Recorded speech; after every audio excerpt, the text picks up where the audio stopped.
Buonasera e ben ritrovati con l'informazione flash di New Sicilia. Queste le notizie più importanti del pomeriggio. Proseguono le indagini per fare luce sull'omicidio del cuoco 41enne ucciso la notte scorsa in via Roma a Palermo. L'uomo è stato raggiunto da 3 colpi di arma da fuoco, l'ultimo dei quali alla testa. Adesso si cerca un possibile complice che possa aver aiutato il killer nella fuga. E rimaniamo a Palermo, dove è deceduto il boss Antonino Lauricella. Si è spento all'età di 69 anni dopo una lunga malattia. Viveva nel quartiere della Calza e nel corso del tempo era riuscito a ottenere un ruolo di spicco nella gerarchia di Cosa Nostra.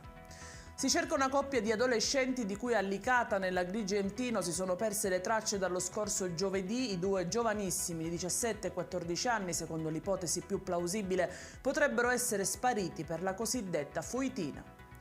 Continuano invece le polemiche relative alla diffusione di una bozza della graduatoria del concorso per 46 agenti forestali in Sicilia. Sull'argomento è intervenuta l'assessore regionale al territorio e all'ambiente Elena Pagana, che chiede chiarezza nel mirino anche la posizione del figlio del precedente dirigente generale, che sarebbe arrivato primo. E in chiusura il meteo sembra essere finita, almeno per il momento, la parentesi autunnale che ha interessato nelle scorse ore la Sicilia. Per domani sull'isola è previsto tempo stabile e soleggiato, temperatura nella norma, diramata un'allerta arancione per rischio incendi su Ragusa e Siracusa. I dettagli su queste notizie li trovate sul nostro sito www.newsicilia.it e sui nostri canali social. Arrivederci, buon weekend e a lunedì.